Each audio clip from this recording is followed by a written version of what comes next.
Hello, this is Randy Turpin. Welcome to drawnear.org. Today I would like to talk about prayer ministry leadership.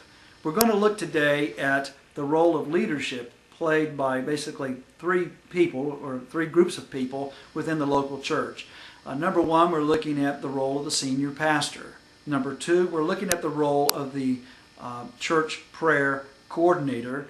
And thirdly, we're looking at the role of the prayer action team, which in reality is made up of a number of people from within the congregation. First, let's look at the responsibilities of the pastor. And some of this, or a great deal of what I'm looking at here, does come from the book by Cheryl Sachs, The Prayer Saturated Church, a book that I highly recommend.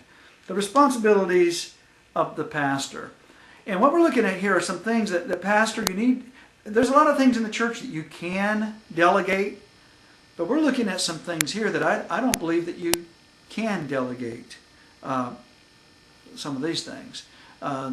You're the one that has such probably more visibility than anyone else in the church.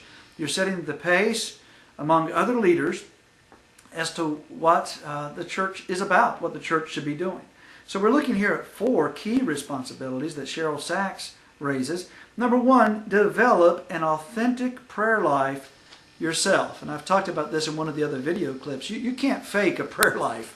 A deep, genuine life of intimacy with Christ that's saturated in times of prayer, it's obvious. It's obvious to others. And when it's not there, it becomes obvious as well. Number two, take ownership for the prayer ministry.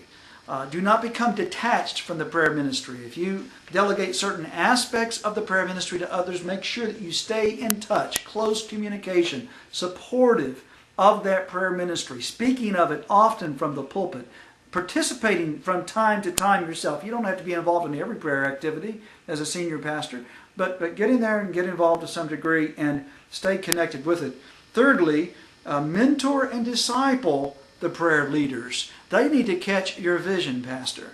Pastor, the others are leading in prayer. They want to serve, at least what we're teaching in the course I teach at the seminary on prayer ministry and in other ways. We try to convey the idea that those who serve in prayer, they're there to serve the vision of the senior pastor and the vision of that local church. They're not there just to do their own thing. They're there to serve and support and saturate the vision of the church and the mission of the church. So it's important that you, pastor, senior pastor, spend time mentoring, discipling those who are prayer leaders.